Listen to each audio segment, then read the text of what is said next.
জমি কেনা নিয়ে বিবাদ ফৌজদারি মামলা থেকে বাদ। আসলে মামলা সাধারণত দুই ধরনের হয়ে থাকে, এক দেওয়ানি মামলা, দুই ফৌজদারি মামলা।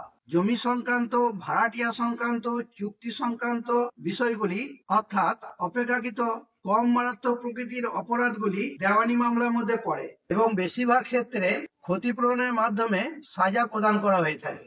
আর ফৌজদারি মামলা হলো অপেক্ষাকৃত মারাত্মক প্রকৃতির অপরাধযুক্ত মামলা, অর্থাৎ আইনের চোখে সাজাযোগ্য অপরাধগুলি হলো ফৌজদারি মামলা। এই দুই ধরনের মামলার ক্ষেত্রে আলাদা আলাদা আদালত রয়েছে। দেওয়ানি মামলার ক্ষেত্রে দেওয়ানি মামলাগুলি বিচার প্রক্রিয়া যে আদালতে করা হয় তাকে বলা হয় দেওয়ানি আদালত, আর ফৌজদারি মামলার বিচার প্রক্রিয়া যে আদালতে করা হয় তাকে বলা হয় ফৌজদারি আদালত। অনেক সময় দেখা যায় দেওয়ানি সংক্রান্ত মামলা কিন্তু প্রকৃতিগতভাবে ফৌজদারি মামলার মধ্যে পড়ে, আবার ফৌজদারি মামলা কিন্তু প্রকৃতিগতভাবে দেওয়ানি মামলার মধ্যে পড়ে।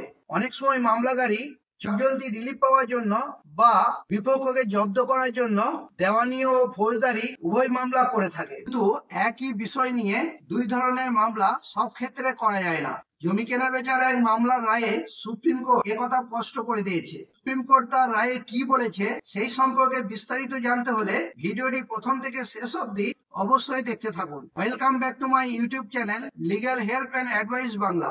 আজকের এই ভিডিওতে জানাবো জমি কেনা বেচা সংক্রান্ত বিবাদ নিয়ে সুপ্রিম কোর্ট কি রায় দিয়েছে। চ্যানেল মেম্বারশিপ, আজই এই চ্যানেলের সাথে সরাসরি যুক্ত হন। দেরি না করে চ্যানেলের মেম্বারশিপ গ্রহণ করুন। আপনার নিজের ও আপনার পরিবারের যে কোনো সমস্যার আইনি সমাধান জানাতে এই চ্যানেল সবসময়ের জন্য গুরুত্বপূর্ণ ভূমিকা পালন করবে। আমরা মেম্বারদের সমস্যার সমাধানের জন্য আলাদা ভিডিও বানিয়ে থাকি, যেগুলি কেবলমাত্র মেম্বারশিপ গ্রহণ করলেই দেখতে পাবেন। মেম্বারশিপ নিতে ভিডিওর নিচে থাকা জয়েন বাটনটি ক্লিক করুন। আজই চ্যানেলটিকে আপনার পরিবারের সদস্য বানিয়ে ফেলুন। আইনি সমস্যা সংক্রান্ত আমার আরো অনেক ভিডিওর লিঙ্ক ডেসক্রিপশনে দেওয়া আছে। আপনার সমস্যা সম্পর্কিত কোনো ভিডিও থাকলে দেখে নিতে পারেন। ভিডিওটি ভালো লেগে থাকলে একটি লাইক দেবেন ও শেয়ার করবেন। চ্যানেলে নতুন হলে চ্যানেলটি অবশ্যই সাবস্ক্রাইব করে নেবেন। সবার আগে প্রয়োজনীয় আইনি তথ্য ও পরামর্শ পেতে পাশে থাকা বেল আইকনটি ক্লিক করে অল বাটনটি প্রেস করে দেবেন, কারণ এই চ্যানেল আপনাদের সমস্যা সমাধানে সহায়ক হিসেবে কাজ করে থাকে।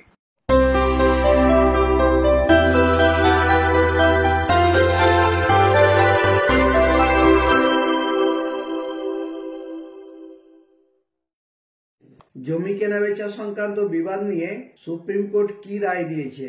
রাধেশ্যাম বনাম স্টেট অফ রাজস্থান। এই মামলার সূত্রপাত হয় সম্পত্তি কেনাবেচা সংক্রান্ত বিষয় নিয়ে। 2020 সালের 29শে জুন দুই পক্ষগণের মধ্যে একটি বিক্রয় চুক্তি সম্পাদিত হয়। চুক্তি মোতাবেক সম্পত্তির মূল্য 5,11,00,000 টাকা নির্ধারিত হয়, যার মধ্যে ক্রেতা অর্থাৎ যিনি সম্পত্তি কিনবেন তিনি 11 লক্ষ টাকা অ্যাডভান্স স্বরূপে অর্থাৎ বায়না হিসাবে বিক্রেতাকে প্রদান করেন এবং বকেয়া 5 কোটি টাকা 18 মাসের মধ্যে পরিশোধ করবার অঙ্গীকার করেন। বায়নানামা এগ্রিমেন্ট বা বিক্রয় চুক্তি কিভাবে লিখবেন তা নিয়ে আমার একটি ভিডিও রয়েছে, যার লিঙ্ক ডেসক্রিপশনে দেওয়া আছে, চাইলে দেখে নিতে পারেন। ক্রেতার দাবি যে তিনি 11 লক্ষ টাকা দেওয়ার পরেও সময়ে সময়ে তিনি বিক্রেতাকে আরো টাকা দিয়েছেন এবং তিনি মোট 1 কোটি টাকা বিক্রেতাকে দিয়ে ফেলেছেন।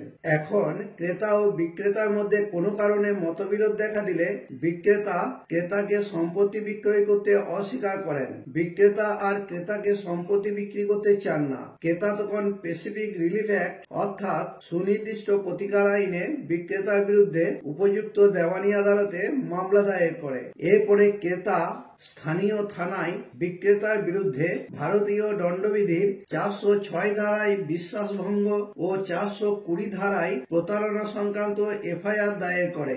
বিক্রেতা তখন ফৌজদারি কার্যবিধির 482 নম্বর ধারা মতে এফআইআর বাতিল অর্থাৎ খারিজ করার জন্য হাইকোর্টের দ্বারস্থ হয়। হাইকোর্ট এফআইআর খারিজ করতে অস্বীকার করে।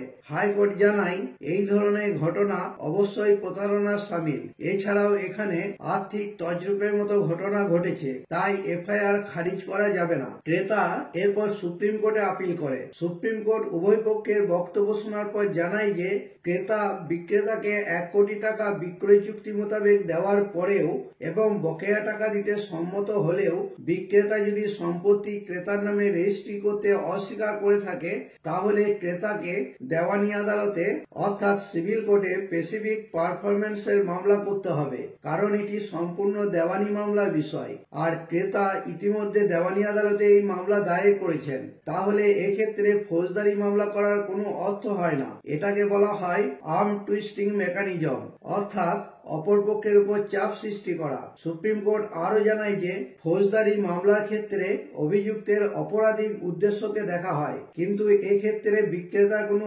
অপরাধিক উদ্দেশ্য পরিলক্ষিত হচ্ছে না। এটা একটা বাণিজ্যিক লেনদেন মাত্র।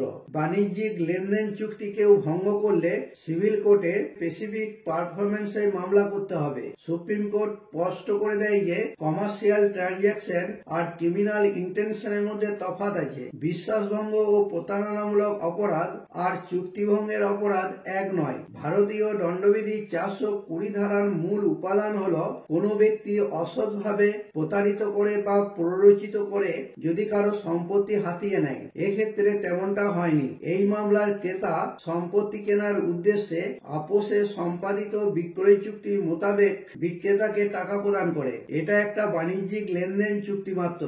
এখানে কোনো প্রকার অপরাধিক উদ্দেশ্য পরিলক্ষিত হয় না। আবার ভারতীয় দণ্ডবিধি 406 ধারার মূল উপাদান হলো কোনো ব্যক্তি কাউকে কোনো সম্পত্তি দেওয়ার পর সে যদি তার অপব্যবহার করে।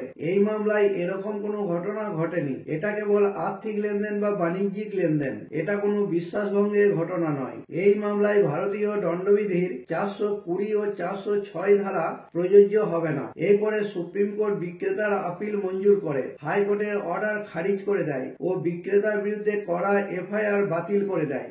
আজ এই পর্যন্তই। এই সংক্রান্ত কোনো সমস্যা থাকলে কমেন্টে জানাবেন, ভিডিওটি লাইক করবেন ও চ্যানেলটি অবশ্যই সাবস্ক্রাইব করে নেবেন। Legal help and advice Bangla channel সর্বদা আপনাদের পাশে আছে।